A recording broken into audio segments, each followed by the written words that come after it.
What's good, Fin Nation? What's good? It's your boy Reason, and I'm joined by the Triple OG, my co-host from the finish line, Mr. Ballgame. What's good, homie? Hey, bro.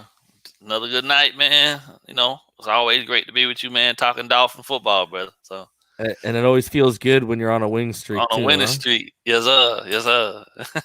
And for a defensive guy like you, it always helps when your defense is considered elite right now, huh? Yeah, man. But they gotta tighten up, man. I know that they were up against one of the better offenses in the league on Sunday, man. But I saw some things, man. I'm not really happy about.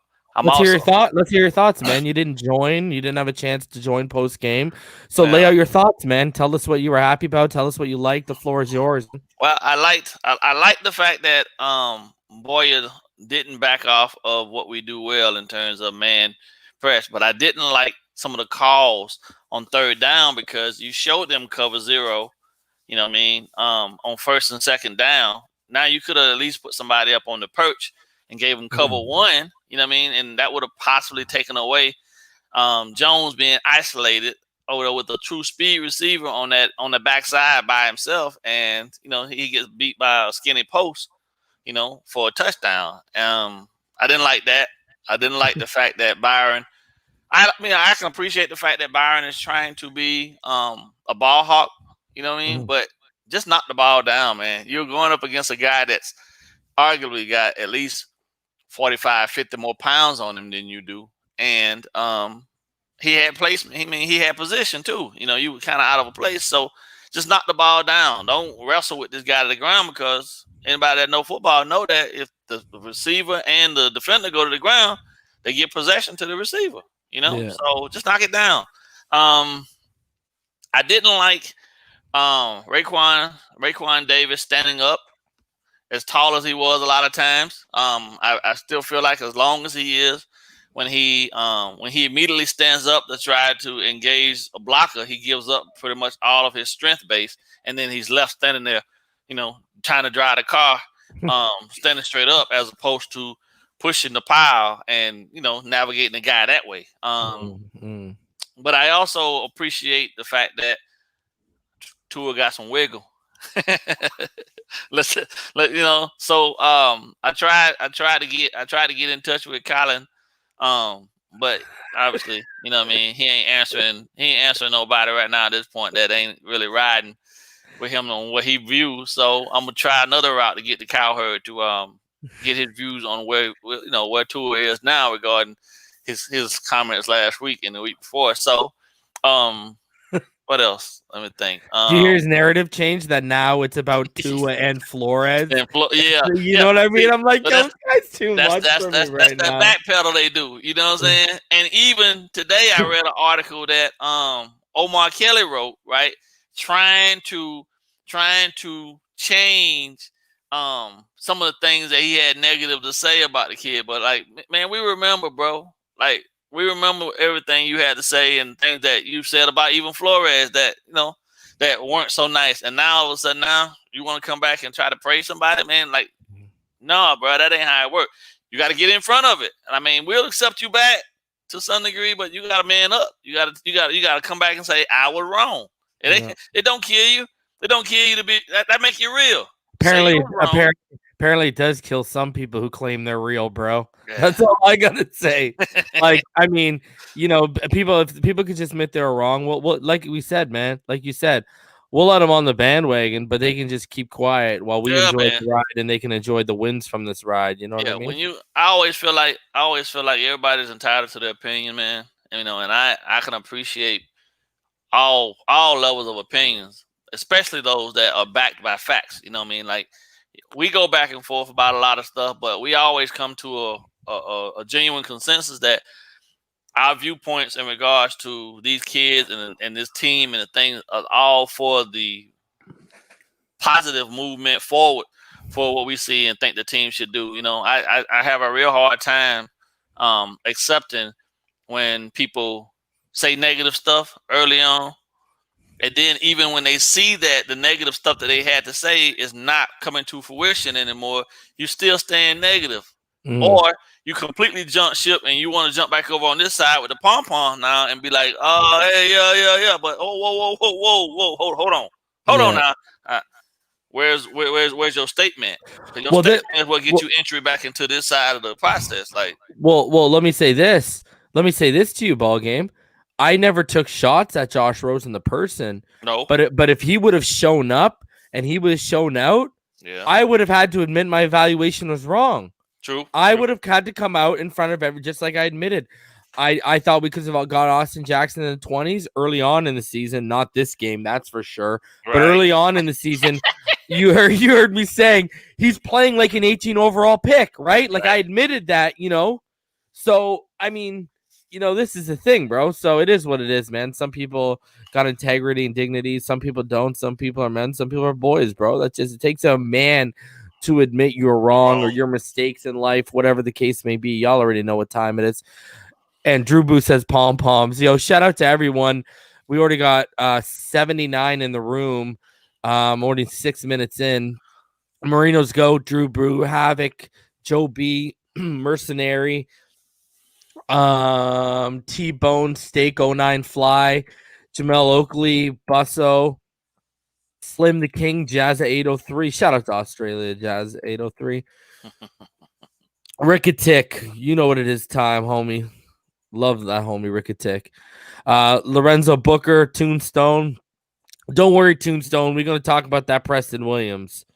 Yeah. Jumping when he could have had a touchdown. Don't worry. We'll talk about that when we watch the play. Manuel Rivera, shout out to him because he said, the motto on Finside the NFL is all 22 or nothing. Well, I guess tonight's motto is all 22 or nothing. So Sammy Sosa B, shout out to you.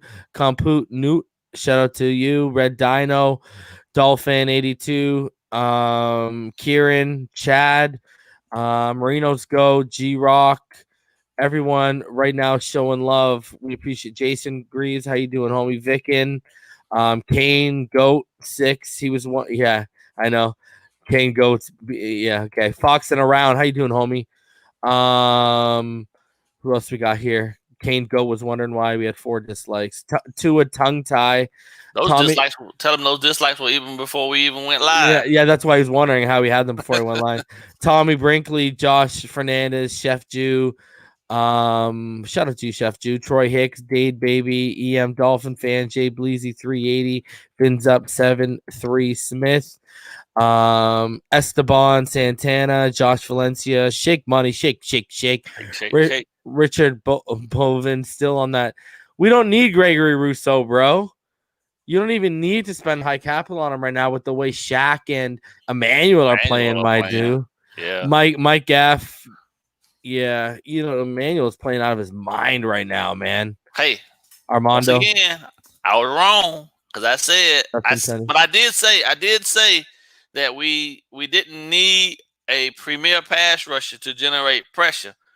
But I have to say that the way these boys are playing, man, they do need to get some type of recognition or some type of mention in regards to I don't know, but they playing out of their minds right now, and I can appreciate it because we're generating all kind of pressure and pressure buzz pipes. So yeah, I don't know how we got 10 dislikes when we've just been talking football, talking Dolphins, but guys, there's 95 of you in the room. Outweigh the haters. Smash that like button right now. What up, Tyler? What up, Joe? What up, Poppy? Yo, you're 110% right, though, ball game. I mean, what up, your boy Trev? How you doing? I can't wait for you to see this. I actually had to, obviously I've watched it through because I had to cut it up and stuff. Yeah. You want my honest, if I could sum it up in like 3 words, smart and efficient. Like, let me put it this way. For a guy who had no preseason snaps, who had no real time, no real pressure, man, I came away saying, and I came away saying from the All-22, I can't ball game. Mm-hmm. You know what I think we have on our hands? What up, bro? I think he's going to turn into the cerebral assassin we all thought he was. And my thing is, you're going to see multiple times, this guy showed zip, like serious zip when he had to off his back foot, whatever. And I'm telling you, man, if we got an accurate, intelligent, we got a cerebral assassin back there with this type of arm talent, I'm telling you, man. You know what the scary thought is, ball game? You weren't on the stream. Don't even think about game 2 of his as a starter. Think about game 2 of season 2. That's where it's like, how crazy is this kid going to be even next year, man? I really believe they've created a window with this kid. I can see why they made the change. They opened it up. I was being objective. I wasn't playing with my heart. I told everyone, you saw it. I said a prayer to the creator, hoping I was the wrongest person in the world. And Tua outplayed Kyler. And you know what? I honestly think if you compare a guy in his second year to a guy in his second game, Kyler had an amazing game. But when you actually put the level of experience into play here, you could make the argument Tua outplayed him. Because let me say this for you. Let me put it this way. We didn't see that from Kyler last year. Yeah, until like mid-season, you started seeing that start to come around, right? Like, especially throwing the football the way Kyle, he's using his legs more in the first half. Talk about like throwing the football, right? This kid is special, man. Man, I'm telling you, man. And his release, I'm telling you, his release point is perfect, and his release is like that, brother. Like, it is out, man. That ball, I was sitting and watching the game, man, and I kept watching like he was throwing those curl routes, man, and there was no possible way whatsoever that the defenders would ever been able to, because those balls, that ball was out of his hand and gone before the receiver even turned around most of the time. Yeah, I agree. Which is crazy to me. And then even the fact that with Jakeem Grant, he was at the top of his route and he was breaking down and planting and coming back so fast that the corner was still 2 to 3 yards drifting before he even broke down to get back to it. So it was like, oh my goodness. And the ball was right there. Boom. Catch it, get down, first down. Like, oh yeah, that's what's up. Shake Money donated $5, said, in my opinion, the difference between Tua and Fitzpatrick is in the goal line. And you know what else too, brother? Check this out for you. Here's a little quirky stat. Heading into their week 7 bye, the Dolphins were 24th in the NFL in red zone efficiency. They were 57.7% ball game. Yeah. Since their bye, the Dolphins are 100% in the red zone. 5 of 5. 5 trips, 5 touchdowns. What's the changing factor right there? What's the denominator? It's Tua, right? Yeah. And let's be honest, he missed that touchdown at the back of the end zone. The one to Shaheem? Yeah, he had, and you know what's crazy, ball game? I think that was just nervous, man. Well, and for how good he was throwing dart. People will see on the All-22. He was throwing darts on the run, ball game, and that's what was surprising, because that was way more of a gimme than, for example, when he hit Parker on that deep comeback. It was a comeback or a dig. Well, yeah, we'll talk about that later too. The one where he rolled out and he hit I think it was Gesicki. Right as Gesicki was flashing right past the safety that had come down. That window was so small and it was closing because that dude was right there and he hit him right there, and Gesicki was able to get down for the first. I was like, man, Buso. He's right though, because you're going to see an example in All-22. It's either Parker or Preston where he understands the leverage and he throws it, and I'm pretty sure he draws a flag off understanding the leverage. The inside leverage is there, man. He's I'm telling you, man, this guy's a cerebral assassin. I just don't know. And Richard Bovin says we just got number 12 on the power rankings. It's funny how the media's had us ranked 30. I saw us as high as 10.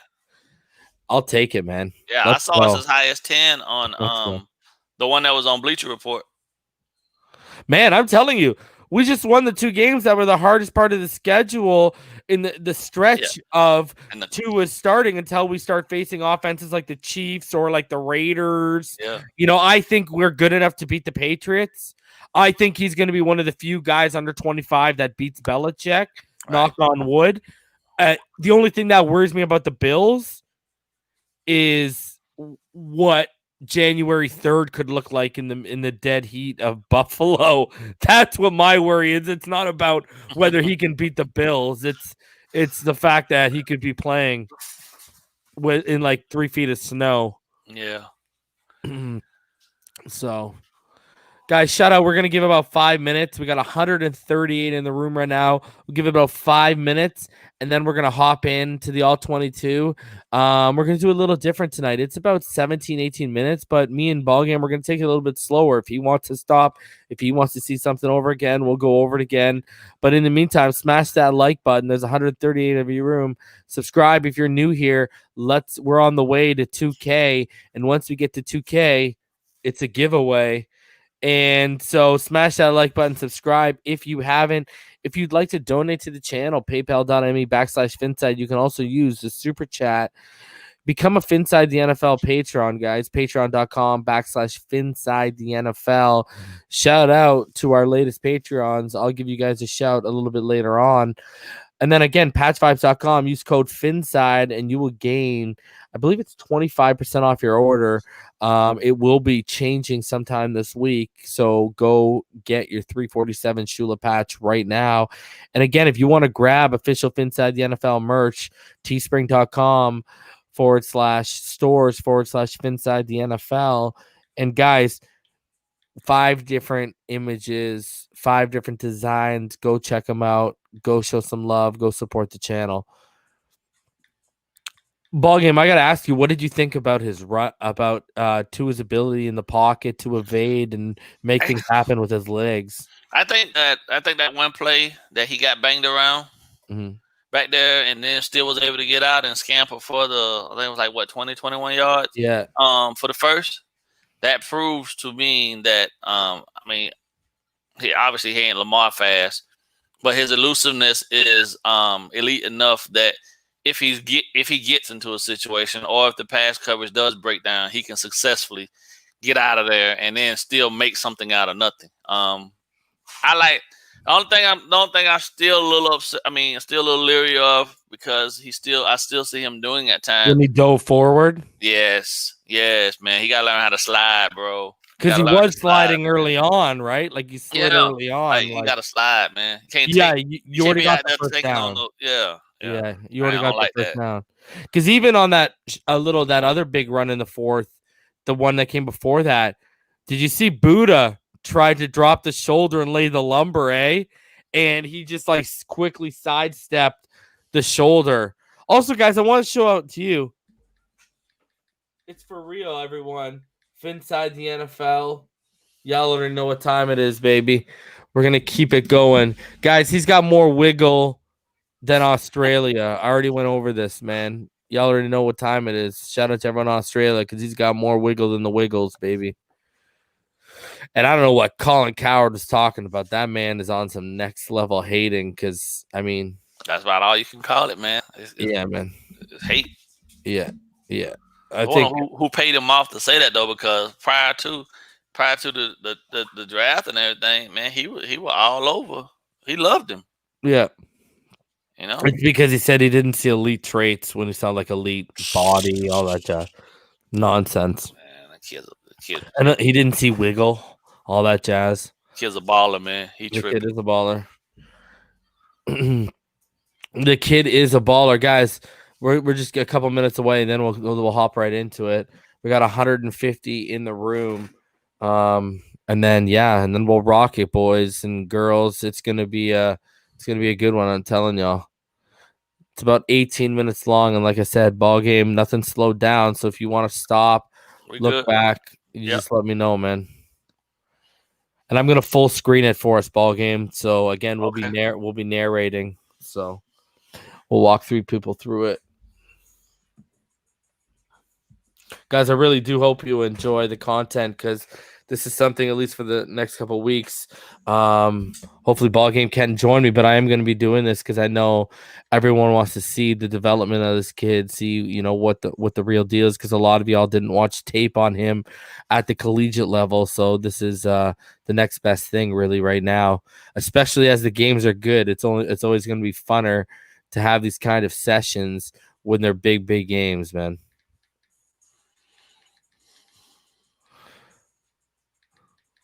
Smash that like button if you're excited about the fact we finally have a legit franchise quarterback. Jesus.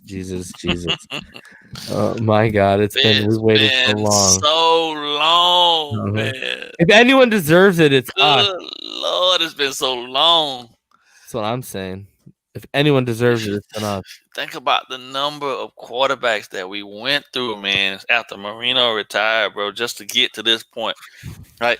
Anybody in the NFL right now that doesn't, they don't even have to like the Dolphins, but they have to be ecstatic for us if you're a true football fan, because it's been so long.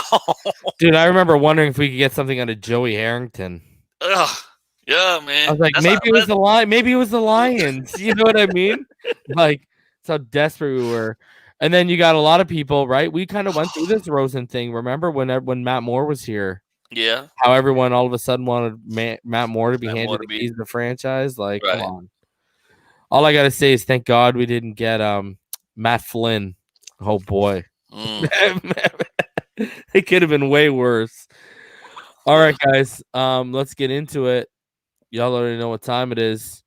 We'll bring it right up right now.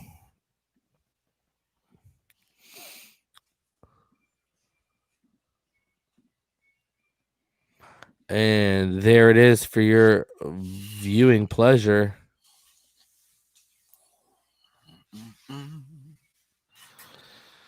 Yep, they are in cover 2 currently. All right, so yeah, let's start it out. So yeah, and the offense is 11-man personnel. Obviously out of the shotgun pistol. It looks a lot like that defense. Looks a lot like the 2-4-5 cover 2. Yeah, Pat Pete. Yeah, you can tell by the too high safety. It might be. It might be a shell though. I mean, they might just have it. We'll see. I think they do. We're gonna have 2 views for every play. We're gonna have this view, the broadcast view, which is actually better for coverage sake, and then we'll have the goalpost, which you can watch his head twitch and et cetera, right? And you can also focus on the offensive line in the second one, because I'm telling you, my friend, whoo-wee, I can't believe Kinley was the one that got the hook at times, but all right. So yeah, like Ballgame said, cover 2 offense is in 11-man personnel out of the pistol. Pistol doubles. Yeah, right. Yeah, and now he's flexing inside as a slot back. And then there you go, the bootleg off to the fake to Howard. And there you go, 2 rolls back to his left. Yeah. Did you now watch? You're gonna see on this angle. Watch Gesicki. He's gonna shed off his initial engagement. He's gonna come out on a short delayed speed out into the flats towards the sideline, and that's where he's gonna find him right there. Boom. Oh, he had a block and release. Yeah. Yeah. Make sure he get outside leverage and push the guy inside, and then so that the tackle could deal with him. So let me see what they ran. Yeah, they man up now.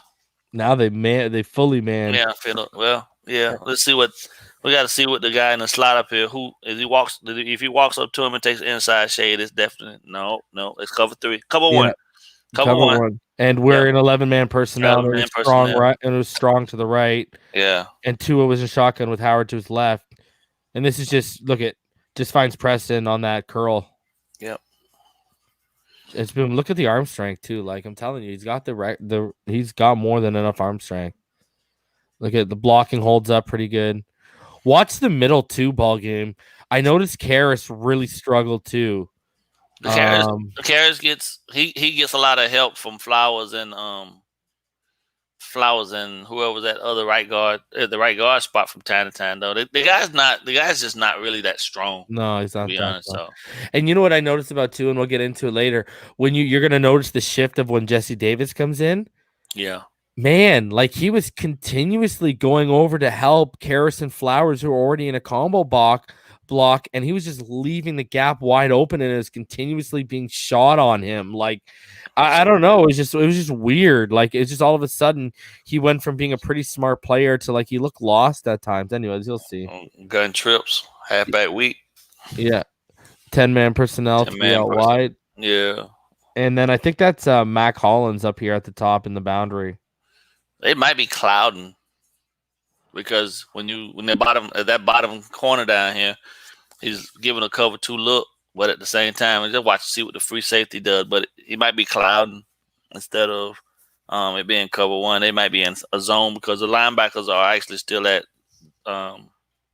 zone depth too. But you got the free safety down here. He's probably going to take the running back, if the running back flexes out or tables out to the sideline. So let's see. Let me see what they got going on. Oh, he blitzed. Oh, cover 0. He has Parker here on the initial cut too, right? Right. On the slant.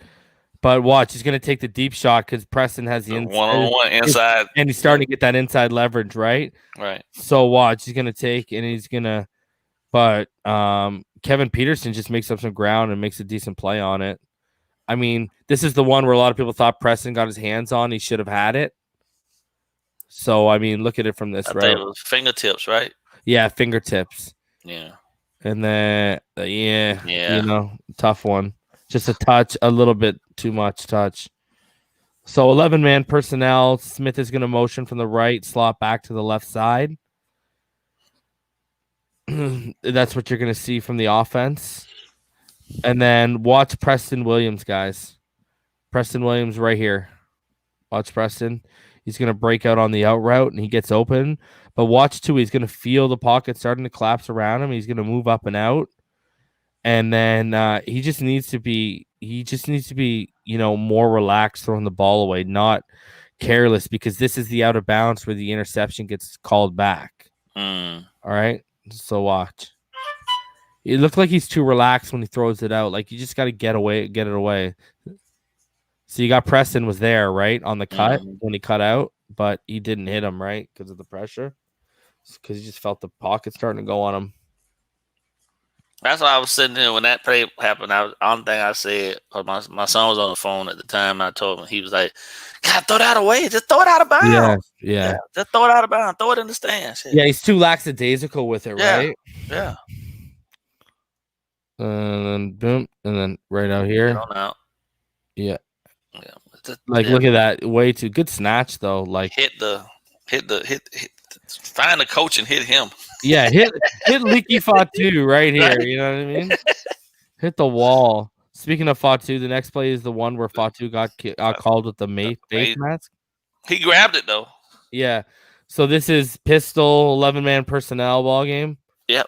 And then your defense out here. It's pistol trip. Pistol wide trips. Mm-hmm. Yeah. And what you got for the coverage? Nah, that's cover 1. It's cover 1. They manned up across the board. And again, you're going to see Smith motion to the slot back, and Tua. Watch Tua. He's going to call out the mic. Yeah. There, the motion calls him out right there. They just swapped up. So now Pat Pete got who was that? Preston or that Parker up top? Right here. Yeah, that's Parker now, right? That's Parker. So Pat Pete got pressed. Parker. The next guy in. Oh, they already bailing. That's 3. That's cover 3. Yeah, he already bailing. That's cover 3. Okay. Cover 2 actually. They rolled the corner to the deep half. Yeah, and he had if you go back here for a sec. Wow, I didn't see that one. Watch Gesicki. Smart play call. Watch Gesicki. He's gonna have Gesicki on the drag. Right? But the problem is if you watch Jesse Davis on this play. Watch Jesse Davis because Marcus Golden, okay? Yeah, they got beat him out wide, and he's gonna force Tua to step up in the collapsing pocket, and that's what happens. Watch Gesicki on the drag, and then watch Golden on Davis. Watch Davis does a poor job here. Watch.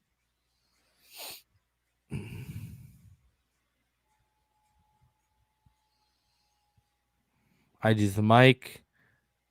So you got Gesicki on the drag is there, but look at the poor job by Davis, right? He couldn't hit him on the drag. Hit him on the drag. Right?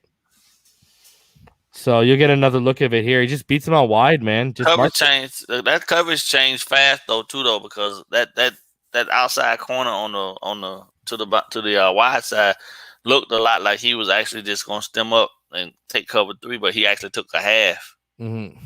So that could have confused him a little too, because once who was that, Smythe came in motion? Yeah. That was Smythe. Yeah, once Smythe came in motion, I think they were trying to arc release to get whoever that was down here. Was that Preston?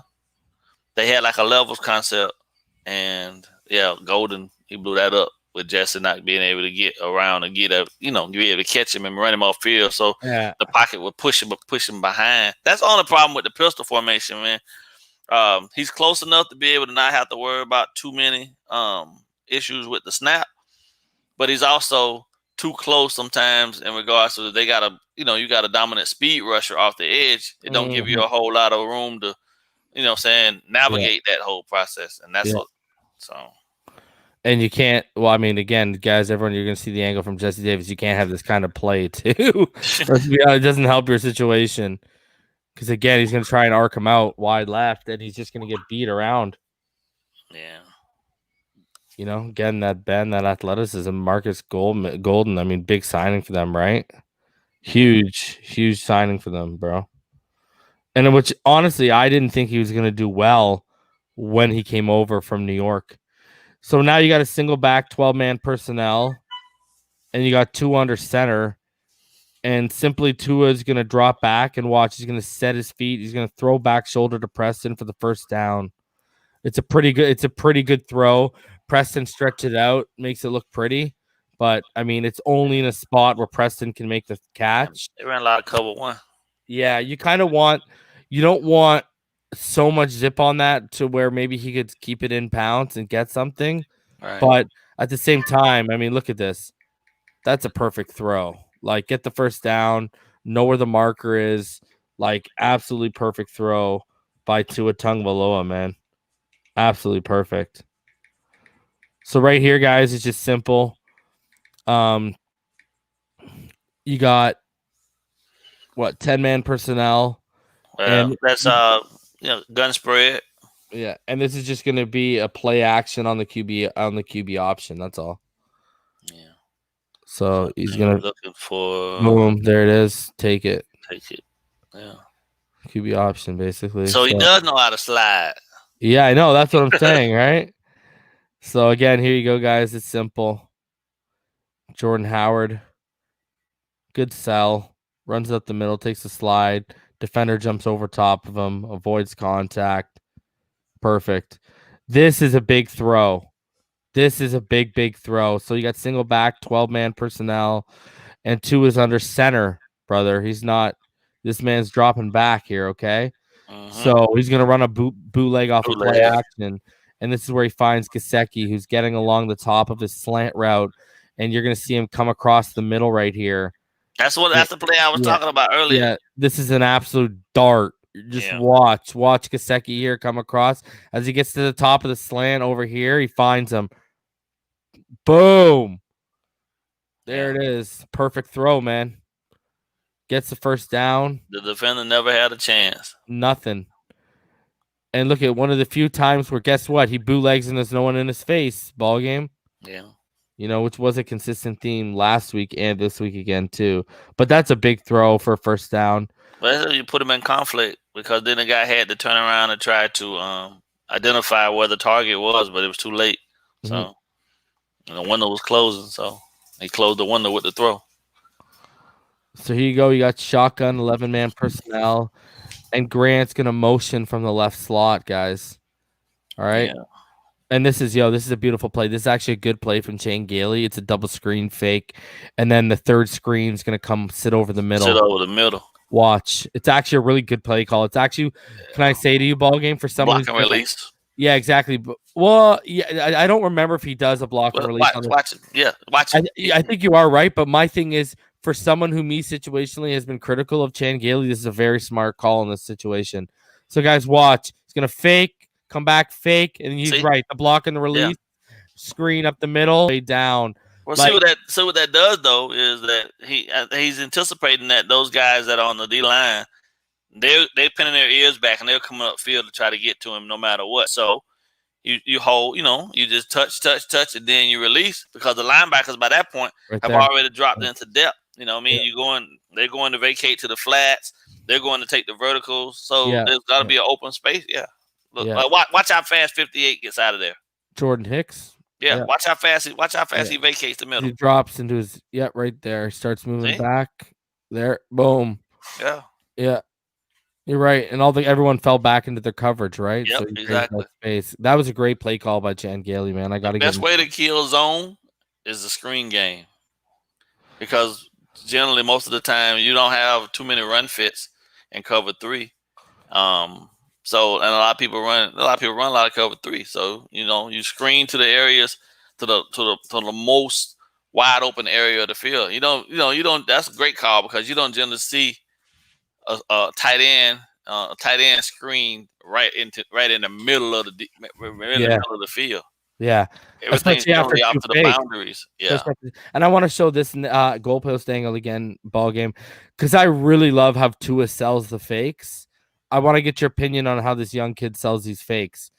I mean, you got the one coming to the left first, boom, and then he comes, looks at that, and then boom, right over. And look at how quick and in stride that was, ball game. Well, what he did was he sold it by giving you a complete look to Grant going past him to the flats. And then he came back and he gave you additional stare for a couple seconds to the opposite side. So the linemen, as linebackers, right? Linebackers and defenders, they're taught all the time. Eyes of the quarterback. Eyes of the quarterback. Read the eyes of the quarterback. Yep. So when he's turning his head completely that way, right?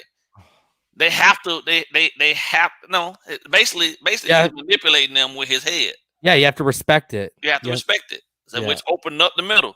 That's why 58 vacated, because when he looked back to the left, you saw that fifth Jordan Hicks went to the left, and then that's why he hit Smythe. Was that Smythe or was that Shaheen?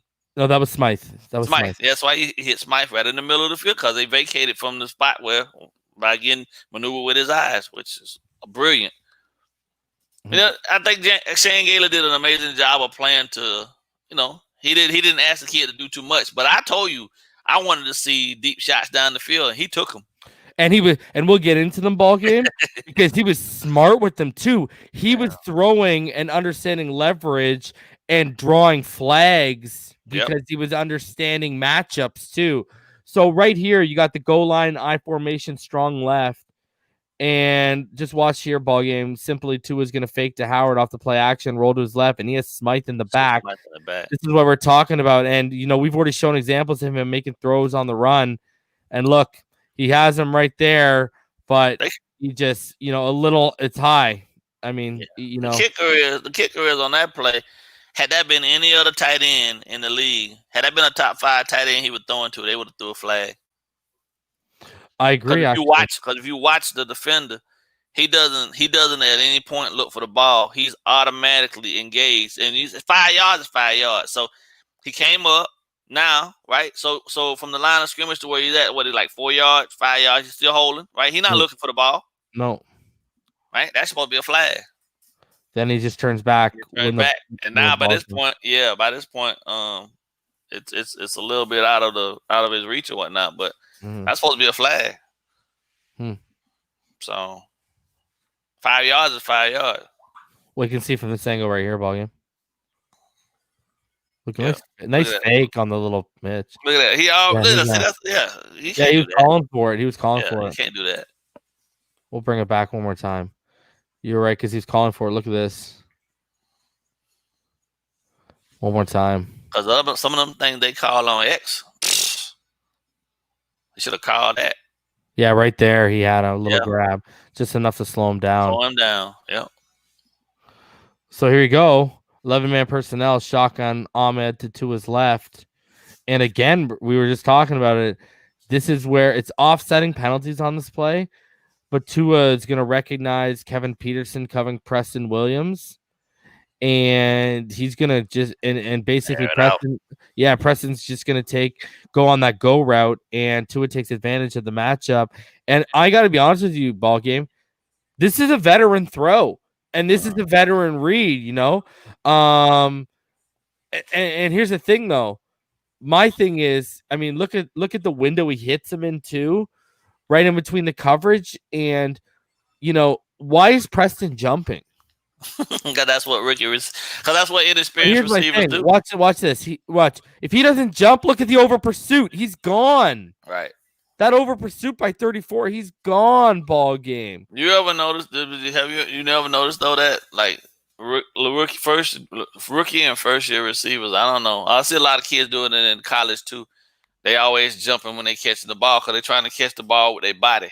Yeah. You know what I mean? As opposed to catching it with their hands, which they don't ever have to worry about their lower torso leaving the ground. And I mean, you can make another move. As minute he leaves his feet, his whole momentum has to reset when he comes down. And that's why I never understand that. Whoever the wide receiver coach needs to definitely work on that with him because he could be so much better at the top of his routes. But, the ball he's got the length to get there, but you don't always have to leave your feet to get the ball.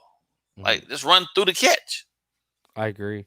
I mean, that's why he didn't catch that slant route from Fitzpatrick early on in the season because he's using his body. Right? Yeah. But nice catch. Nice throw. That's what we call a dime, baby. I mean, I don't know what else to say for that. That was an absolute dime. All right, so here we go. Again, 11-man personnel with Ahmed to his right. And watch, Tua's going to ID the pressure that's about to come to Ahmed. Watch the conversation go on between them. And the safeties are going to rotate. And Budda Baker is going to come on the safety blitz. And Tua notices the favorable matchup of Parker on Kevin Peterson and exploits it for another flag. Watch this. The kid he's so smart. Watch. He's picked up now. And then here it is. Not a great throw. Right. But he identified the matchup, knew it was going to get handsy, made the right throw, drew the flag. It wasn't a great throw in terms of Parker didn't really have a chance. But, I mean, it'll give you this angle right here. Let me know what you think, ball game. Look at it. Slides his head back around. It's not that great of a throw. Yeah, I think on that, go back to it for a second. Yeah. I think on that throw, what he may need to do the next time around, if he has that type of look or something, is instead of, I know the safer throw is to throw it outside so that even if something happens, it's along the sideline. But now when you got the safety coming over the top like that, just throw it inside so your guy can make a play inside.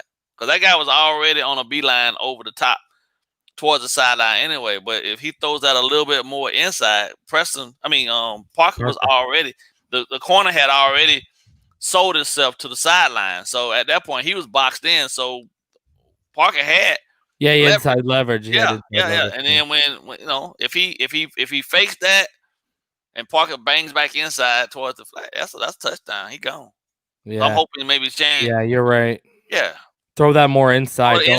Don't send him back towards the sideline. Because look at how he faded back towards the sideline. Watch him round out his route. Watch. Yeah. He's gonna round it right there and fade back towards the sideline, right? Yeah. And he could have just You're right. He could have just gone straight on a streak on the inside, and he's gone. Yeah, you're right. And because he put himself in a bad spot. Yeah, but when he faded back into the sideline, he faded back into the corner and put the corner back in a good position, right? Exactly. Put him back in a position over the top. Yeah, exactly. Good call. Here's the last look of it, guys. Yeah, you just bang that inside, man. Skinny post. Yeah. They had already shown you that it was one high. So at that point, I'm not throwing the ball outside towards the sashes. I'm going to throw inside where my guy got leverage inside and the corner put himself in a bad spot. Yeah. And take my chances against that safety knocking it out, or hitting me, but at least it's a more secure catch. Because if they, him doing that, Parker trying to get over the top and getting in phase, getting the DB out of phase, put the guy back in phase with him, and he was over top. So it was almost a pick. Mm-hmm. So. Yeah. No, I agree, man. 110%. All right. So let's get into the next play here. Peterson gonna roll. Seemed like to me like every time we went into a compressed set, the double side or the triples. When we went in something trips, the corner pretty much had halves. Mm-hmm. They had half responsibility, Yeah. and the slot corner took the flats or the curl flat. Yeah, so this is 11-man personnel out of the shotgun trips, like Ballgame said, and you got the receiver stacked high, and again, the motion. Consistent with the motion. Parker's the one who's in motion right now. And yeah, let's roll this. It comes across. Yep, Peterson stays. Look at that. Immediately out of the fake. Yep. Plants and fires to Parker on the speed out, right? Yeah. So watch. And he takes that hit. Look at that hit he takes to stand him out over. But right, little speed out, right out, like kind of a lackadaisical fake because he wanted to make the throw right away.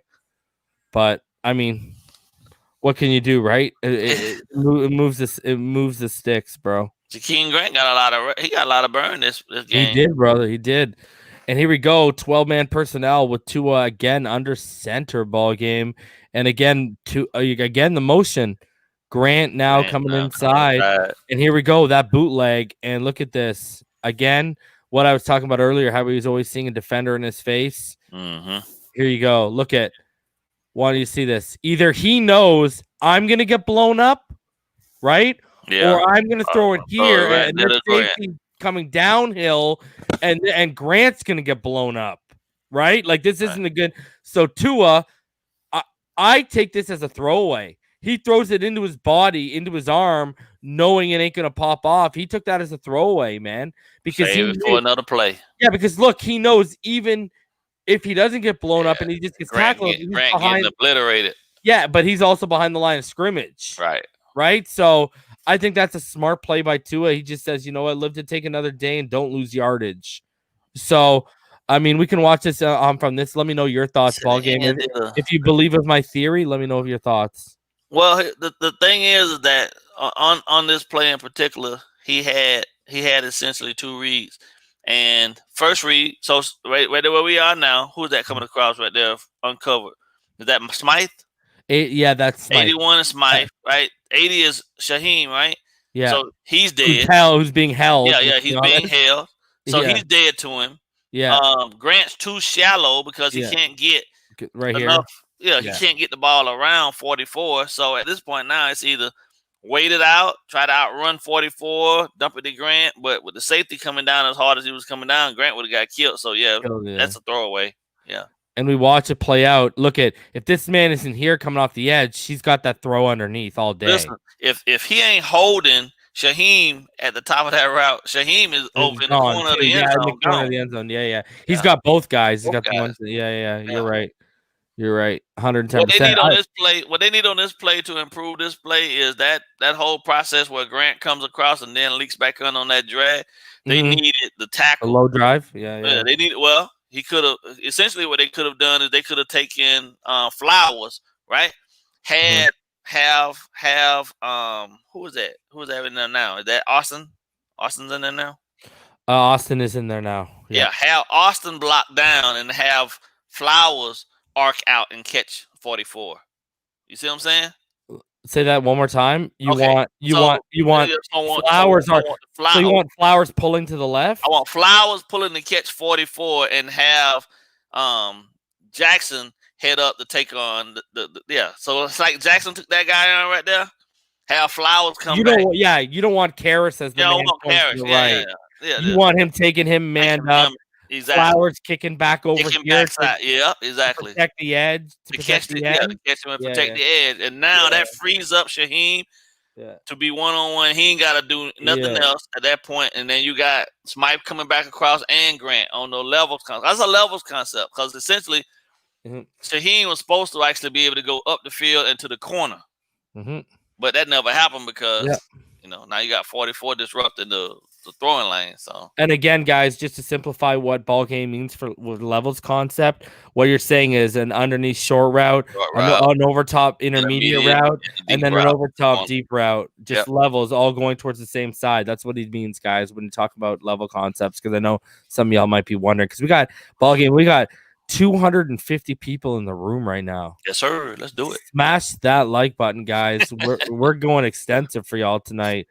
But I agree with you 110%. Flowers pulling to the left.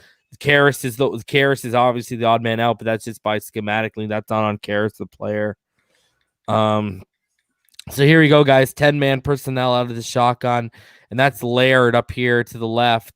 And this play is designed for Gesicki and Parker. Okay, so what you got is you got Gesicki right here, and you got Parker. And what they're basically going to do, guys, is they're going to run clearing routes. Mm-hmm. They're basically running out to bring the coverage over top so Preston can come underneath. All right, so watch exactly what I'm talking about. And basically, Parker's just going to drop underneath on a hitch route, sit there, and underneath the taken coverage, and boom. And it's a great effort by Preston Williams because this is Tua Tagovailoa's first touchdown of the game, guys. Again, watch. They're just clearing out the coverage, and then boom, sit him underneath, and then there you go. So now, Ballgame, I know is going to have something about those safeties not reacting quick enough. Well, I think when you're down in the red zone like this, right? They are taught to hold their water, right? So they're trying to diagnose where one's going, and you counting from outside in. And this, you also have this man up here tight, right? Yeah. That's like he's going to be so the tight end up there at the top of the play with the running back. Generally, what you're going to see in that type of set is you're going to see that guy running a corner route and the running back running a table route out underneath it. So they got their own mini flood situation going to that side of the field. But down here at the bottom, because Gesicki, if you watch, right, Parker takes an outside release to go like he's going on a mini wheel to the corner up. Mm-hmm. He's coming up and out.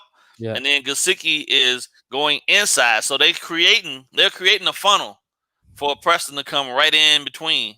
Because watch, right out the gate, as soon as Parker's engaged, he goes directly towards the back pylon. You see what I'm saying? And now Gesicki is going back in towards the post. And then Preston is filling the void right there in the lane. And guys, Ballgame. Guys, this is what me and Ballgame talk about when we talk about offenses that manufacture space for their receivers. Exactly. This is a perfect example, right? They see the coverage sitting high. You take and look at layer. Look at layer. Look at layer. Yeah. Look at layer. Yeah. On the table route. You got the second level basically being taken back here. Yeah. Thing is here though, he knows that's look at that table route. Tell you, look at it. Yeah. And then where the tight end go? Look at this. Look at what did I just say? Look at the tight end up top. Tight end going to the corner. Yeah. Running back on the table. And then these two guys basically they created the middle. Yeah. They created an alleyway for You're taking the middle and on both corners. Yeah, exactly. So you're spreading the coverage high. And you're spreading the coverage high and wide too, right? So look at all the green around them right there, right? Good Lord. And but it's a great look at the effort. Yeah, like that's a good effort. That's what you want to see. And then we'll see it from this route. And look at Leaky Fatu. He's such a big boy, eh? Like look at him. He's such a big man. Look at that. Good effort. Good effort. Impressive.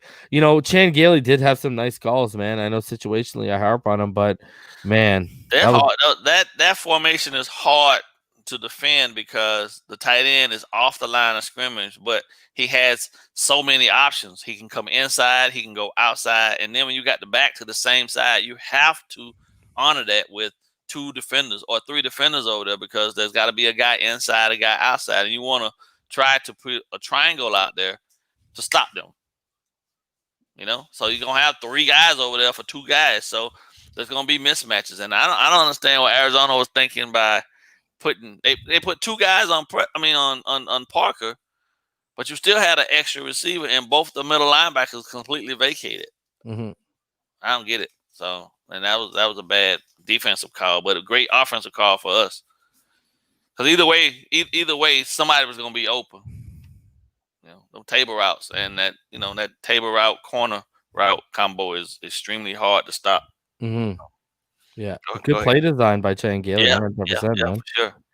So here we go. This is 11-man personnel. This shotgun with Ahmed to Tua's right, and basically Tua's just gonna hit Grant on the back shoulder, and he almost turns the route into a zig. If you watch how Watch how Grant catches it and then takes it.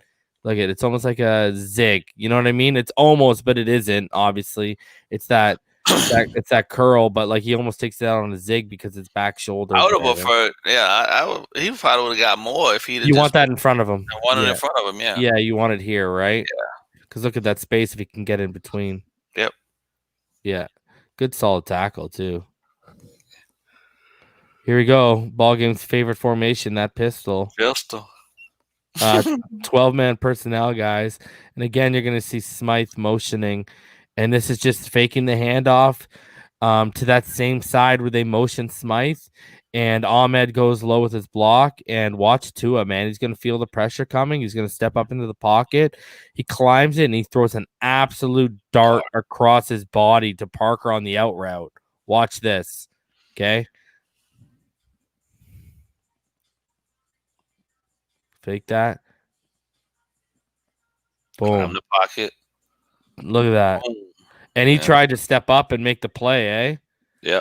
Hey, Peterson, the problem that they have, problem that a lot of defenses are going to have is because is really a nightmare when you have to play a lefty, man.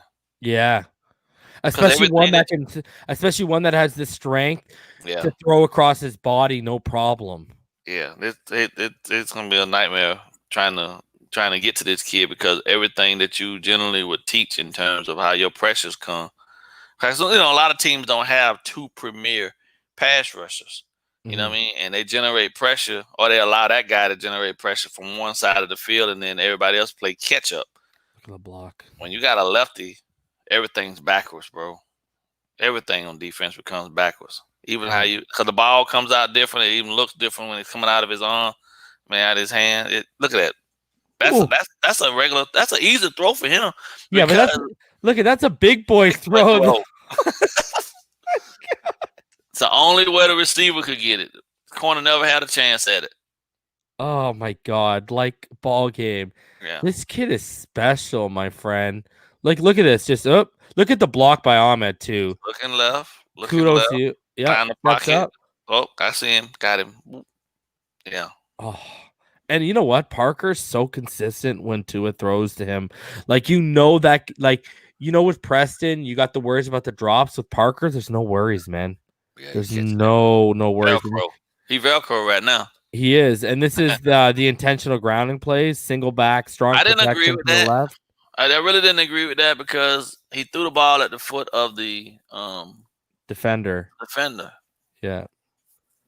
So again, Tua is going to recognize the play is going to be going for a loss, and that's why he's going to throw it out into the defender's leg.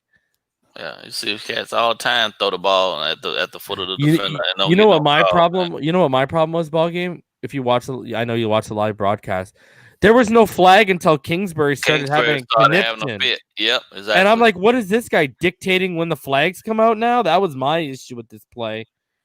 Here it is one more time. Just so you can see ball game, a better angle of how he handled it. Really no receivers in the area. Well, you got one here to the left, but not in the throwing area. So here we go, guys. 10-man personnel, shotgun with Laird to the right, and he's basically going to have Malcolm Perry on the out, but the pressure from the stunt. Yeah, there's a stunt that comes and it causes Tua to step up, and he recognizes the amount of green on each side, and he's going to take off to his right, and he's going to. And again, I know to ball game's liking, he slides. So watch. He's got Malcolm Perry right there. Yeah, I'm okay with that. Just take the sack, get down, and play for the next play. So it's better than a turnover, you know? Oh, yeah, this is 11-man personnel. Yeah. And there's no, if you go watch it, watch this. Here's the thing. Watch all the routes, okay? There's no check down. Yeah, everything was vertical. It's all deep crossers. Yeah. And you can watch the crossers. They try to rub out over here, and it doesn't work. Watch. And Jakeem is also covered pretty well in the go route. So watch. Here you go. They try to rub out, and it doesn't work. Look at the space they give, right? Waiting for them to come out of the rub out. So then they just pick them up. So there's nothing there. Nothing and there. Look at the coverage on Jakeem, and there's nothing underneath. Yeah. What are you gonna do? That's it. Yeah, take the sack. And again, I want you to watch from this angle. Now watch Austin Jackson on this angle ball game. Okay, right here. Watch. He's going to get dominated off the snap, and he's just going to be on his heels for the whole play. And he never recovers, and he allows the pressure straight up. Watch.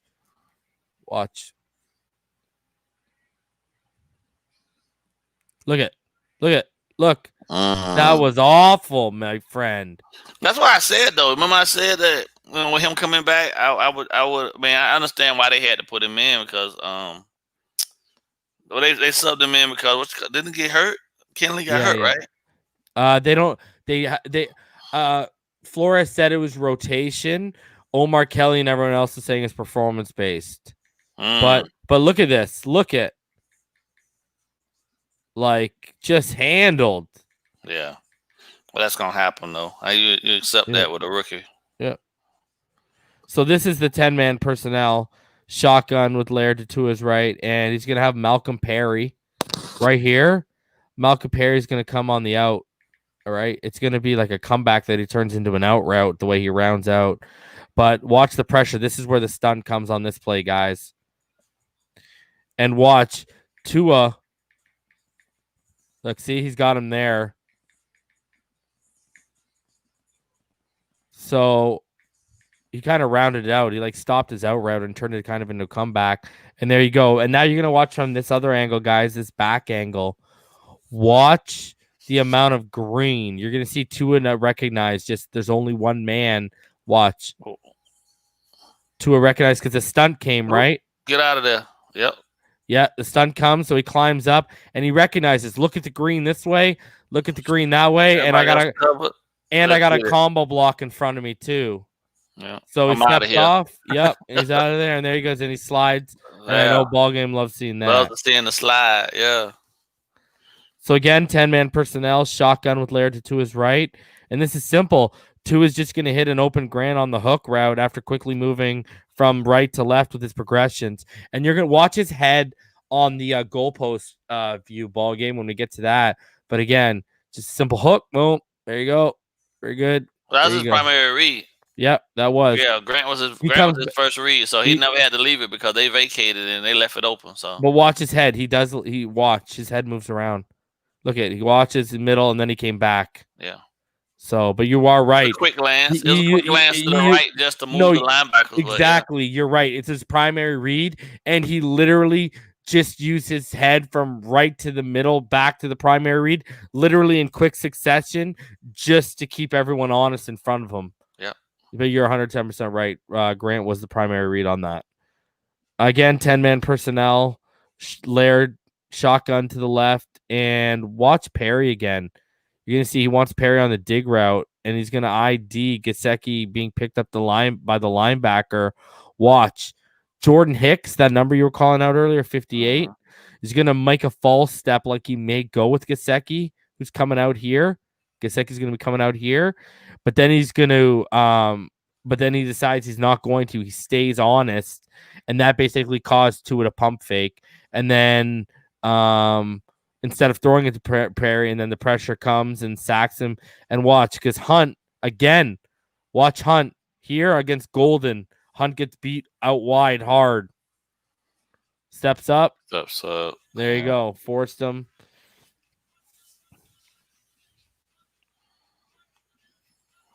Again, so now I see. Now you see what we struggle with. We struggle with stunts. Yeah. And we also, Hunt is showing y'all why I think he's a guard. He's struggling with that athletic, bendy guy who can get around the edge real fast, right? He's struggling, man.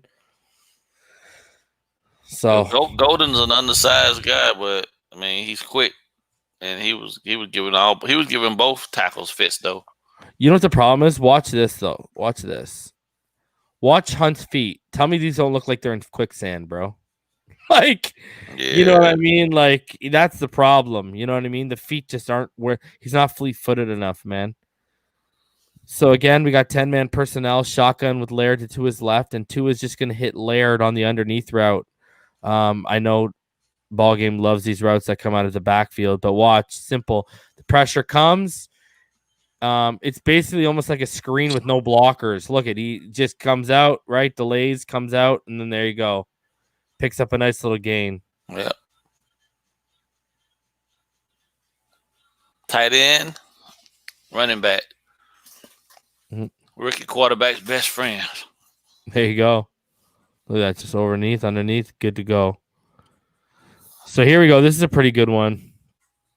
So this is pistol, 10-man personnel, 3 to the right, including Smythe on the boundary, and 1 up top, which I'm pretty sure that's Mac Hollins. Mac Hollins.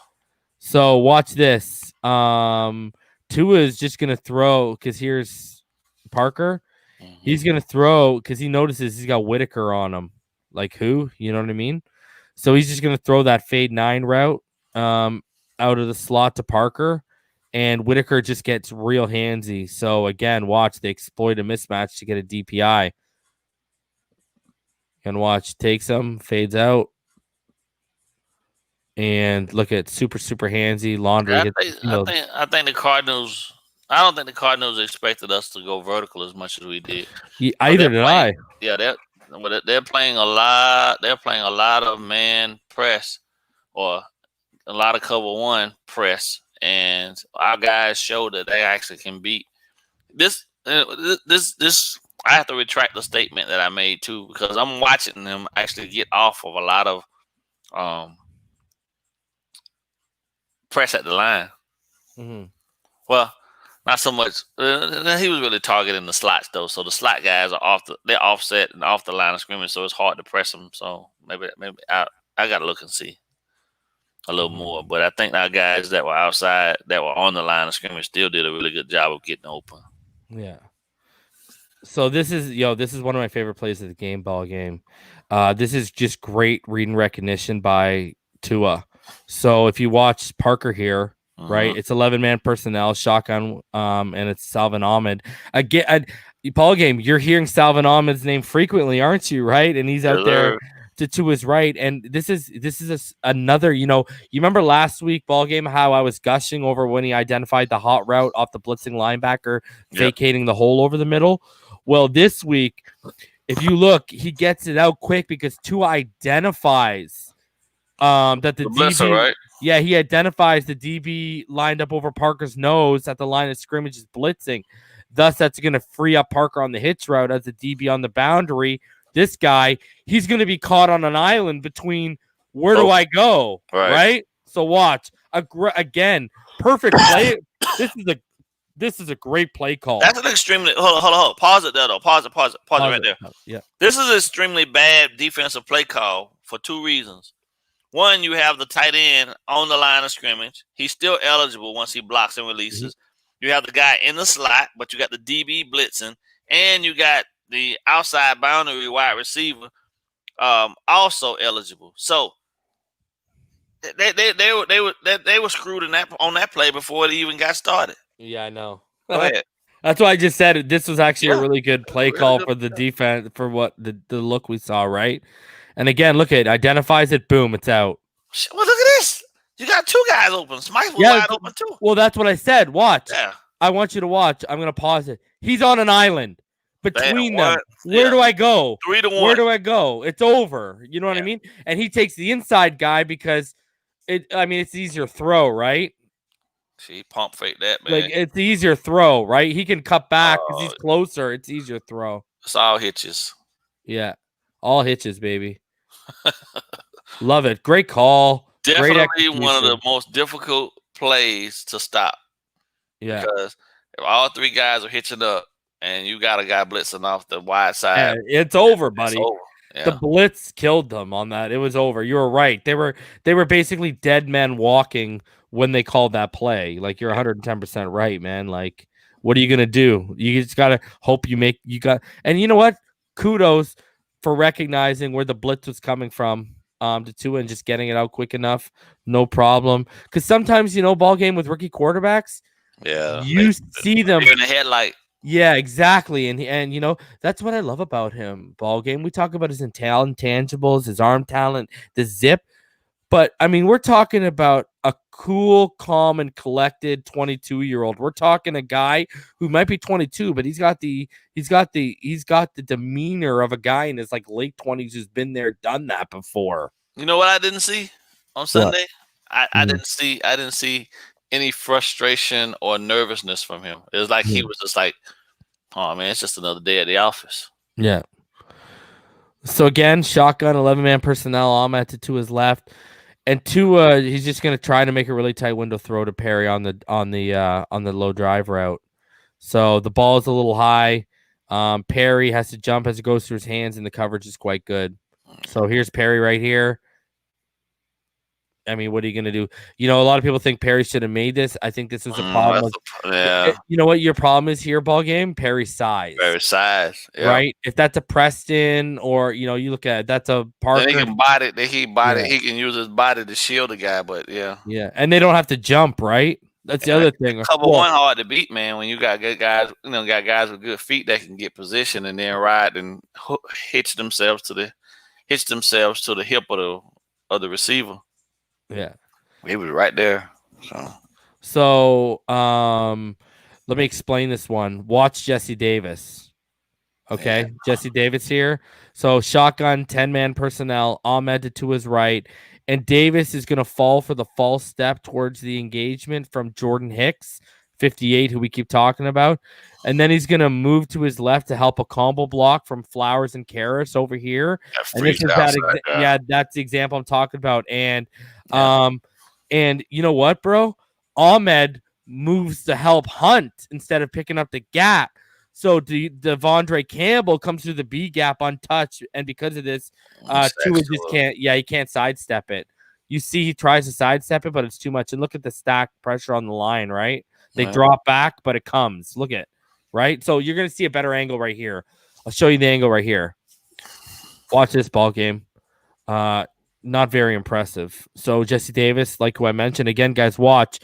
Jordan Hicks, he's gonna false step towards engagement. Right, and then he's going to back off. So then Jesse Davis instead is just going to follow along because he thought he was going to engage. He's going to follow along to the combo block with Flowers and Karras here. Ahmed is going to go over and help Hunt, and that's just going to leave this gap, and it's daylight for DeAndre Campbell, who's right here. Watch Campbell shoot. Bluff blitz. Look, yep. Look at he delayed, right? He just stood up, waited for the gap to open, and it was over. So, I mean, you know what? Hey, it is what it is. So, this is a great play, ball game. So, you got Cardinals again. They got 7 on the line of scrimmage, and Tua's in the shotgun, backed up to his own 3. Laird to his left as the offense is an 11-man personnel package. And again, they're going to motion Grant, who we've seen a lot of usage since Tua became the starter. And Perry right here, he looks a bit confused already. He's going to look more confused when Grant comes there because you're going to see them talking. And then basically the right end is going to stunt back towards the B gap. And Flowers, once again, engaged in a combo block with Karras. So watch. Tua just uses the anticipation, and he throws a perfect dart to Devontae Parker on the comeback route. Yeah. And again, like we saw earlier ball game, the defender tries to break on the ball, but it has too much zip, and the placement is good. So Parker is just able to add some extra yardage. Yeah, right here. See, that was Pat Peterson. You could tell he was frustrated too. Yeah, he was, man. Again, watch. He's going to make a break, and it's just too much. Gone. Good throw. Strong. But he led it. But what he did more so than anything, if you watch, he threw the ball outside, so only Parker could make a play on it because Peterson by that point had come down and taken the inside away. Yeah, and he threw it so for the DB to have a chance on it, you have to fully sell out, right? Yep, you have to sell out. Exactly. So again, watch the offensive line here, ball game. So just watch the right end. He's going to stump back towards the B gap, and Flowers is once again going to be a combo block with Karras. Watch. So you're going to see where the pressure comes from. They hit us with the llamas. Same defense we run. Right there. See, they stunted. They stunted, yeah. And look at how free it is, right? But it don't matter when you got a guy that get the ball out as fast as he get it out. So You got to get there immediately. Otherwise, it's pretty much over. What a throw, though, eh? Yeah. Like what a throw, bro. So, all right. So here goes shotgun 10-man personnel. Ahmed to his right, and you got a double bunch up here, and to the top, which Grant is going to motion out of to the left side, and simply Tua's going to backpedal as the left side of the pocket starts to get pushed, and he's going to make a perfect throw to Parker on that low drive drag. Watch. You know, this is, remember we saw him last week ball game. Remember he missed this when he was backpedaling? Yep. Remember? I think it was to Gaskin, right? Yep. Look at now he hits it. Perfect money all day. So next play though, ball game. Here you're gonna go, guys. Again, just double bunch. He's gonna backpedal and look at it's just an absolute perfect throw to Parker on who comes on the drag right there. Boom. Perfect. Nice little tight window too. So here's the first big run of the fourth quarter ball game. This is shotgun empty set. And again, Jesse Davis, bro. He allows the B gap to be shot by coming to his left to combo block with carrots and flowers. And this time, though, ball game, Tua says, no thank you, Devondre Campbell. And he sidesteps him, brother. And he opens a space. And this is where I was talking about where Buda Baker, if you watch Buda, he's going to drop back. But then when he comes out, he's going to lower his shoulder. And you can see he's trying to lay the boom. Watch.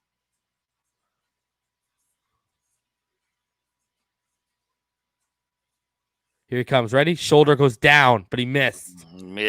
Ooh. And Tua with the little cockiness at the end, eh? Gotta go out here again. Watch Jesse Davis ball game. Again, he's just gonna go up and help in an area where he doesn't need to help. Look at. Yeah. Gotta always. I mean, the problem with that is, bro. The problem with that is that many men they flooded that side too, right? Yeah, but the offensive line coach is probably always telling them inside, outside. Yeah. You know what I mean? So, bro, I want to know who said Tua had no wiggle, brother. Yeah, well, that guy making all kind of money. He need to be sharing some of that. So again, you got a double bunch to the top of the screen in the shotgun, 11-man personnel with Howard to his right, and just again Grant motions to that left side, and they're gonna fake the handoff, and he's gonna hit Gesicki on that speed out. Yep, and it's a minimal gain. Simple, boom. You know, something you saw them do at Alabama all the time. Yeah, you know. Again. The one thing about it though, the play calls that Shane has in place and the throws that he's requiring him to make he's putting the ball into positions where guys can make plays after they catch it. Mm-hmm. Hopefully, you know, some of these plays though, they did a really good job of covering the guys in space and running with them. But for the most part, you know, that Arizona defense was a lot more athletic than I thought they were going to be with those guys that were out. Gone. Yeah. So. Yeah. Here we go. We got a single back with 2 under center and a 12-man personnel package. And Gesicki's going to motion to the right. And Tua is going to fake the handoff to Ahmed and roll out to his left. Watch this. And he throws a laser to Parker, brother. Look at that. Whoop. Yeah. Laser, man. Laser. But they're with Pat Pete. They got the pass interference, right? Yep. They got him again. But look at this, though. I want people to watch his feet. Watch as he steps up in the pocket here, guys. He's going to keep his feet neat, firm, and set. Watch. Right there. Start setting them. And look at his eyes, guys. Look how he manipulates 58, though. Yep, with his eyes right now. Yeah. He's got his eyes downfield, guys. And he's just surveying the middle. He moved, like Ballgame said, he moved him off his spot to the left, and he went back to the right. And there's the throw. Yeah. He completely manipulated Jordan Hicks, man. And he threw a laser too, right? Like, gotta love it, man. You know, here's the thing. I don't remember Steve Young could sling it, but he didn't have a laser. No. You know what I mean? Steve was more finesse. More touch. Yeah. So here you go, got a shotgun 11-man personnel, and this is again Tua's just gonna hit Grant on a hook route, and Tua just gets the ball out quickly. Hey, look at that. Look at that space, man. But look what he does, bro. He takes what the defense gives him, gets the ball out, and just takes what they give him when they present it to him. Boom. Oof. All right, bro. Here's the play. Here's the huge run. 11-man personnel shotgun. And I want you to watch. The coverage is actually really good downfield. And what you're going to see is Hunt. Hunt gets pushed back and causes Tua to kick out to the left where he's almost sacked because Jackson basically, he disengages his man almost, and Tua steps up to avoid disaster. Watch this one. This play's magnificent. Look at that. Look at Hunt getting pushed back. Oh, avoids that. And watch this. Ready? Look at the two. Look at both of them for the shoelace tackle. Yeah, look at that. For the shoelace tackle, both missing them. Look at that. Wow. That's why I want him to slide. Yeah, I agree. 110%. Because we've seen him run two or three times already, and he's slid. Right. And what I like is he finds the seam up the middle. And when you see, and like being able to find that in a cluster of linemen, it's crazy. Look at this. All the traffic takes the bump. And I mean, that's just good. He talked about working on his pocket presence. I don't know. You know what the beauty of this is? What? That now at this point, the young guys on this old offensive line actually get a full-fledged understanding of what Tua's athleticism is like, and they all get to adjust to each other together to get better. Mm-hmm. It's different. Different levels to their athleticism in regards to fits to Tua.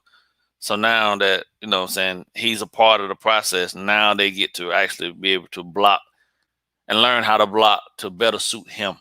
Mm-hmm. And grow together. Yeah. I'm okay with the lapses of bad play from them because I don't think that they'll continue it long term. I mean, they can only get better. So we hope anyway. Yeah, I agree, bro. And here we go, man. The Return of the Mac. Shout out to Mac Hollins for actually using that song today after I've been saying we'd play it. So this is just 20-man personnel in the red zone. Tua's under center. And he's going to he's going to look off. He's going to fades, corner fade, right? He's going to look off. He's going to look off the fake to the running back. He's going to turn, he's going to plant, and he's going to throw a dime to Hollins on that corner fade. And I want to talk about something too. All right, look at that. Looks it off. Okay, if you look at that ball placement, guys, I want to talk about this because someone on Twitter was trying to say, oh, that's bad ball placement. That's actually perfect ball placement. I want to say this. You know what he noticed? And I'll let Ballgame go off of me after I say this. He noticed that the corner was not turning his back. So what he's doing, if you look at Holland's feet right here. Look at how much room there is. He places it. He's basically aiming for the top of the helmet because he knows Hollins has got the length where he can reach over and make that catch. But here's the thing. If he throws it higher or tries to lead Hollins, he could lead him out of bounds, and that's an incompletion. Right. So that's actually a perfect throw, identifying that the corner's not turning his back. He puts it in a perfect spot where only his receiver can make a play. And, and that's a perfect throw, guys. That is perfect ball placement. Again, you watch the Mac Hollins feet. That tells you where the ball should have been. Ballgame, I'll let you go on it. But to me, that's an absolutely perfect throw from the corner. The corner technically never stood a chance because as soon as the ball is height, he's already right at the snap. Right at the snap, he's already beat, and he's got his back to the quarterback, so he never has an opportunity to see. He never has an opportunity. Yeah, to that get little his head stutter around. step. Yeah, that little stutter step, right? He never had an opportunity to get his head around to identify whether the ball was coming or not. But at the same time, now if you go back to that little screen right before that, Mac Hollins, if you go back, So take it slow from the top again. You'll see Mac. Right as he hits the goal line, he's automatically looking back towards Tua while the cornerback is still looking at his chest. Right there, yep. Yeah. See? So Mac's looking back. He's looking back right now, and he's starting to elevate. Yeah. So you're going to either have two situations here where it's going to either be a catch by Hollins or pass interference. CPI because he didn't turn his head back. He didn't turn his head around. So perfect throw, though, huh? Yeah. That's a big boy throw, my friend. Bad technique by the corner, though. Because if nothing, Yeah, I could say how he's supposed to play it, but Here's one I more hope he time never for you. figures it out. Perfect throw. Perfect throw. Yeah. Return of the Mac. Yeah, he never had a chance. All right, here we go. Shotgun 10-man personnel with the running back to his right. And this is simple. Tua's going to step back. He has plenty of time. But as the pocket is pushed back in front of him, he throws off his back foot. Watch this, bro. Now, When I saw this ball game, when I saw this live ball game, I was like, oh, this is going to come out of duck because he's off his back foot, fading back in the air. well. In the air, Yeah, fading back, and he puts on some phenomenal zip on it. And you could tell he just knew where Gesicki was going to be. And, Gesicki makes the catch basically on a corner route that he rounds out into an out route because he's abused by the defender. Mm-hmm. So, I mean, this play is special. When I saw this, I was like, oh, look at that. I don't think people understand. First of all, Gesicki, kudos for making the catch, but look at this angle. I'm going to freeze frame. Look at his body when he makes his throw. Ready?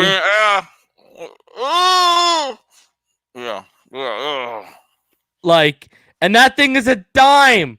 Like, that thing is a dime. Oh my God. I this kid is special. I don't know what else to say. So we got 10-man personnel out of the shotgun with Ahmed to Tua's left. And Tua basically he's gonna have Perry open on a dig route, but instead he's gonna test the coverage along the left sideline, and he's clearly hoping to draw a flag here. But he doesn't get the flag. Yeah. So as you see, right, he's got him here. Yeah, that's zone. Yeah, he's got the soft coverage, right? Yeah. And now he faded him out. Yep. Yeah. There you go. That's perfect by Pat Peterson, though. Mm-hmm. Yeah. Fade him out towards the sideline. Yep. Yeah. Yeah. Even if the ball's in play, good luck. Because it's going to be a hard catch. It's going to be a difficult catch, high degree of difficulty. All right, again, 10-man personnel, and Grant's going to motion to the left with Tua in the shotgun and Ahmed to his left. And here again, Parker's going to be wide open on the low drive. Watch Parker here. He's going to be open on the low drive. Instead, Tua tries a pump fake and then throws an errant pass up here. But look at how wide open Parker was. You see that? Yeah. Parker with that's a miss. That's a rare miss from Tua Tagovailoa because he's, I mean, you heard Ballgame. Ballgame's whistling. He's wide open. I mean, look at that. Like you're getting at least the sticks. And it's just an errant pass because you look at the pocket here. It's collapsing fully around him. And he just bad pass is what it is. One of the few we've actually, like the first bad pass we've actually called out today. So, again, 11. So, yeah, one more look at it right here. And just watch him as he's going to pump fake it. Parker comes across wide open, and you're literally like, let's y'all know what's up. And here you go. 11-man personnel. This is the last throw of the game for Tua. And Tua has Laird to his right, and this has big play potential all over the middle on the crossing route with Perry as he gets over the top of the middle coverage. Tua instead is going to throw a dart on the curl to Grant, and this is the throw that set up the game-winning field goal. Yeah, but look at that big. Look at you see that? Yeah. I want you to see that right there. I'm going to highlight. Yeah, right there right here with Perry. Look at that. Right now. Beat him over top. Yeah, you hit him right now. Yeah, right now. You throw it right here in stride. Oh my God, you are. Look at that. Running. Look at that. He's going. Yeah, he's going. He's still running. Yeah. So, but instead he takes the completion, makes the field goal a little bit easier for Jason Sanders, who ends up kicking it through. And then, of course, we got to go out on this though, brother. Here it is, guys. What sealed the deal? 34-31, as beautiful as it is, just the QB keeper, baby. There it is, baby. And your Miami Dolphins win. Everyone's happy. But ball game. As we take one more look at this, strong Max Protect to the left. You look at this and they fight for that, but we come out of here and ball game. I gotta ask you, how impressed are you after going through play-by-play, every drop back there. I am, I'm always hard on, I'm hard and I'm lenient on young quarterbacks. But what I saw earlier in the summer, watching the film of him, is manifesting itself all over again right now in this film. The idea that somebody thinks that he didn't have arm strength enough to be able to make the throws and this, that, and the other, it's just crazy to me because he had it then. What makes you think he didn't have it now? I mean, it's not like he had a shoulder surgery that took it away from him. Mm-hmm. He always had it. You know what I mean? He is always throwing. He was throwing plenty of deep balls to Smith and what that boy name? Henry Ruggs.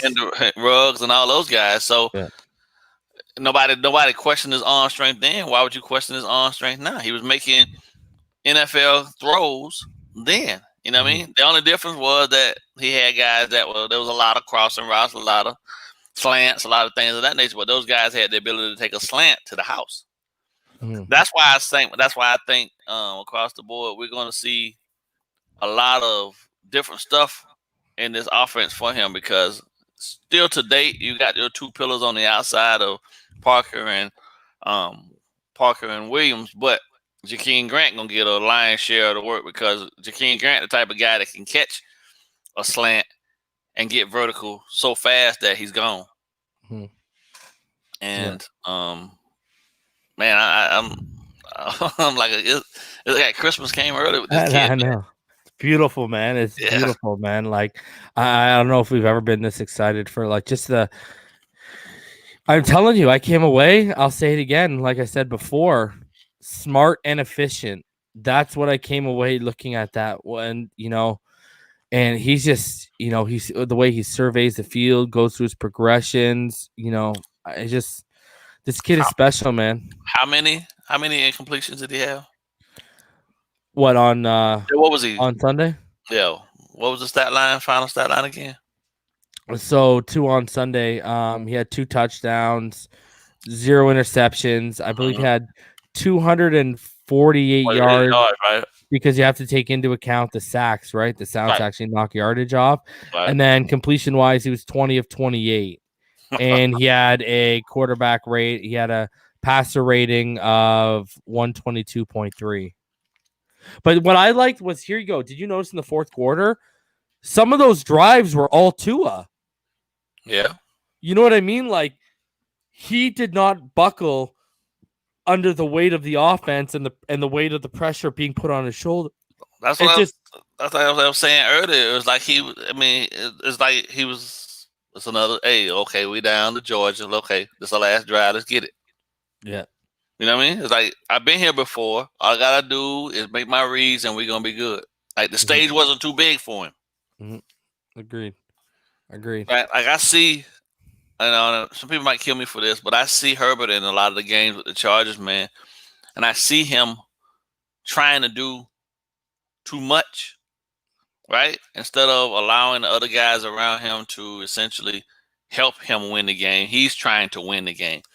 I didn't see Tua at all on Sunday doing anything else other than putting the ball in places for his playmakers to make plays, and if there was nobody open, then he got what he needed to get to keep the drive going. But at the same sense, he didn't make those type of errors that cost us. Like Herbert against the Broncos. Other than not throwing that ball clearly at the coach or in the stands on that almost interception. He played a perfect game to me. Yeah, I agree, 110%. Yeah. Guys, there's 240 of you in the room right now. Smash that like button, subscribe if you haven't. If you'd like to donate to the channel, paypal.me//Finside. You can also donate through the super chat. If you'd like to become a Finside the NFL Patreon, patreon.com/Finside the NFL. Join the now 15 Patrons we have. Of course, shout out to every single one: Infinite Trauma, Rhino Sith, Fake Spike, Shake Money, Shake, Joe B, KA All Day, Ramon Casillas, Seth, Mr. Two Bits, Slim Pickens, Ricketic, Big Time, Red Dino, Marino's Goat, Conflict, our 2 newest Patreons, Conflict and Keith Davis. Appreciate each and every one of you for showing that love. And again, patch5.com, use code FINSIDE for 25% off your order. That's going to be changing real soon, so make sure you get that order in. And again, guys, we have our official merch store is open. Grab official Finside the NFL merch, teespring.com/stores/Finside the NFL. 5 different designs for you to choose from, whether you want a t-shirt for the girl or the wife, whether you want a shirt for yourself, or whether you want a hoodie you two can share in the cold winter months. Check it out. 5 different designs, including that famous bus tickets out of Miami meme. Go check it out. teespring.com/stores/Finside the NFL. A ball game. I gotta ask you, anything you want to go over before we get out of here? Final thoughts, my friend. I'm always taken back to trying to justify why people remain so negative in the Dolphin, even in football period, bro. Like it annoys me so much now that people would rather sit and go back and forth over foolishness as opposed to just saying, you know what, the kid actually did a good job. I was wrong. I mean, I'm gonna keep going on this until people just really just come forth and just say, you know what, I was wrong. Yeah, like I agree, bro. Like that thing, it just irritates me. You know, like I'm never too big to admit that if I'm wrong, I'm wrong, and I'll do that because I consider myself to be a straight up dude and a stand up guy. Like for me, you got to be stand up, and that just really truly just say you were wrong and move on, and things will be okay. But people remember, man. People remember. Yeah. I never took shots at the kid. I just said, I always said, I'm a defensive guy, so I wanted the defense as stout as possible, right? But now that we've got him, and the defense is playing where they're playing, I can admit that he was the best. Even with the hip, it was the best choice because, like I always say, if he had been healthy, we probably never have him in the first place. I agree 110%. So, and I mean, ball game. You look at his 2020 passing chart right now. Look at this ball game. On 20 plus yards to the left, that's where he struggled. He's 1 for 5. Yeah. On 20 plus yards to the middle and to the right, he hasn't attempted. But you look at the intermediate level, 3 for 4 to the left, 1 of 1 to the middle, 4 of 4 to the right. Short, he's 10 of 11 to the left, 4 of 8 over the middle. Right, I believe that 4 of 8 over the middle, and then he's 8 of 10 to the right, again cross body. I mean, you look at his passer rating on all these different levels. His passer rating on the short and intermediate level is ridiculous right now. So that creates for defenses. That creates an issue, and that puts a stress on the core of your defense. Like your linebacker play is going to have to be superb to neutralize this kid. Like he's literally throwing the ball into the teeth of the defense and forcing guys that really don't do a great job of covering to have to cover in areas of the field that are traditionally not strengths of teams. Like most teams have, even they have halfway decent corners, it's hard to throw the ball consistently out to the boundaries, but he's throwing the ball right in the middle of spaces where teams and their defenses, they're taught to vacate those spaces as soon, or he can move them with it. He can move them with his head and his eye movement, like that Jordan Hicks. He manipulated Hicks to hit Parker. And you're gonna see a lot of that because I think Jordan Hicks is a very good linebacker. Very good. You know what I'm saying? And Tua's got those special eyes, man. Yeah. He's got those eyes of the Samoan tiger. He'll move you off the spot. Right? Samoan tiger. Yeah. Bro, I'm telling you, it just feels good to finally, now y'all see why I want Penei Sewell. Let's protect the asset. Yeah. You know what I mean? And if we give him even more time to dissect these defenses, I'm telling you, quote me, we have a cerebral assassin in the making on our hands, bro. And that's what's, what can I ask you? I if you look at what they're doing with him, there's a lot of parallels to what Bill Belichick and the Patriots were asking of Tom Brady in his first year. Mm-hmm. Right? Yep. It's just Tua's more athletic than Brady was. But You can do bootlegs I and gotta stuff. be honest though. I really gotta be honest though. I didn't see this level of intricacy in the game plan for the Cardinals coming. I didn't. We said it. We said that they need to step it up a bit. I didn't believe that Shane would step it up this much, but he actually did a lot of great scheming to get guys open in very unique ways that played to the strengths of his quarterback. And he didn't stress the guys that we have. We didn't ask them to do things outside of their skill sets. So I think what he's trying to do is incorporate what Parker and Williams and the tight ends do well, because we're seeing a lot of packages with the tight ends involved. What they do well in regards to route running and things of that nature, and fit that all in. This thing's gonna be crazy, man. Legitimately, teams are gonna really be having a hard time trying to figure out how to scheme us offensively if he keeps this up. Like when you got double screens on the outside with a block and release screen to your tight end up the middle of a tick. I haven't seen nobody. I mean, I'm watching football. I've been watching football all year this year. I have not seen anybody with the middle tight end screen, bro. That was amazing. Come on, man. And that's what kind of conflicts me with Chan. Situationally, he can make you scratch your head at times, and then he pulls stuff like that, and you're like, man, come on. So Manuel Rivera donated $4.99, says, appreciate you for this reason, ball game. Keep up the good work, fins up. Appreciate you too, homie. Yeah, for sure. Appreciate you too. So yeah, ball game. I mean, you're looking forward. You see the growth right now. You know, we're kind of. Do we even have it now? You see what this kid can do when they open it up. Is there a defense remaining on the schedule?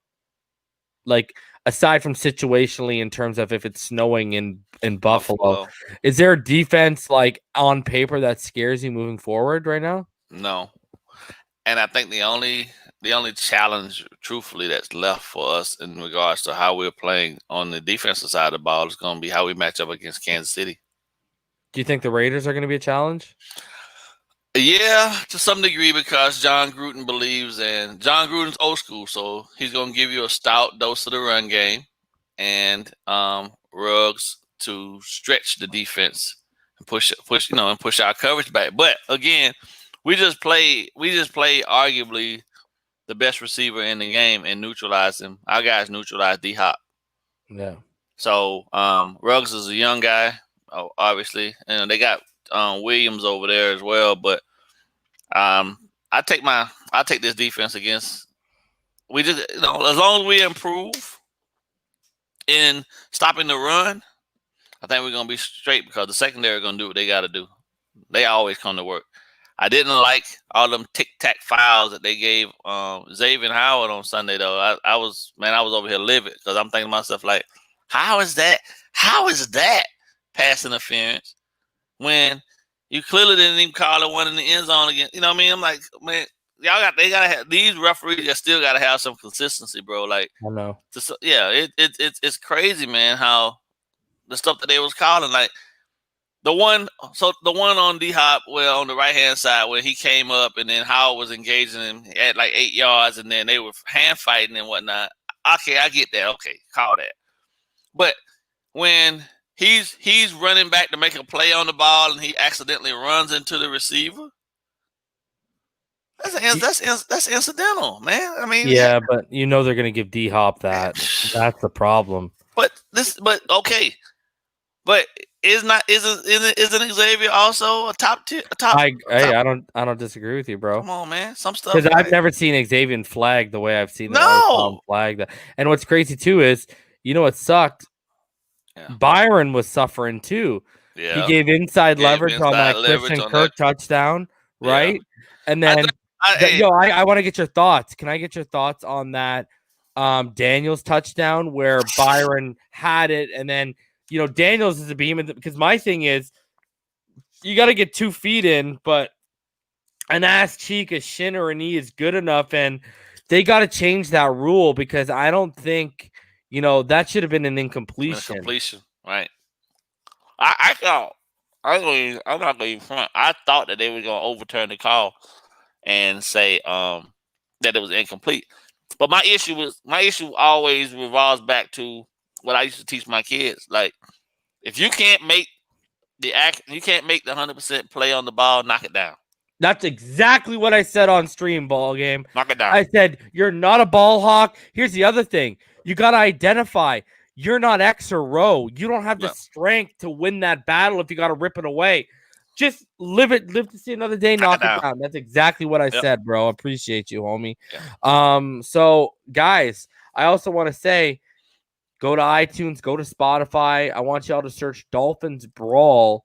And you can search the last couple episodes because we ran the Big O out of Miami. the last couple episodes are strictly what we have going on. And guys, what we have going on is a podcast with legendary Dolphins left tackle Richmond Webb. It's called The Finish Line. It drops every Thursday. And you can go search Dolphins Brawl on both iTunes and Spotify.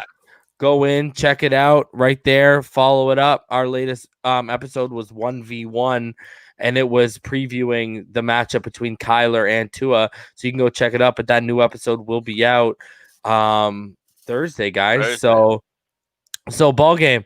Appreciate you, homie. Love you for coming through. Always. And we got to record that with Richmond tomorrow night. So can't wait. I apologize about last night, man. I had a long day, bro. I got here. It's all good, bro. Walk this dog of mine, man. The next thing I know, I was in here. No, it's all good, bro. We got that post game out of the way, and it worked out, man. It worked out. So, love you, homie. Appreciate you for coming through, man. For sure, brother. Guys, y'all already know what time it is. It's Fins Up all day, every day, and we'll be back again this week. And until next time, just remember, like I said, Fins Up all day, every day.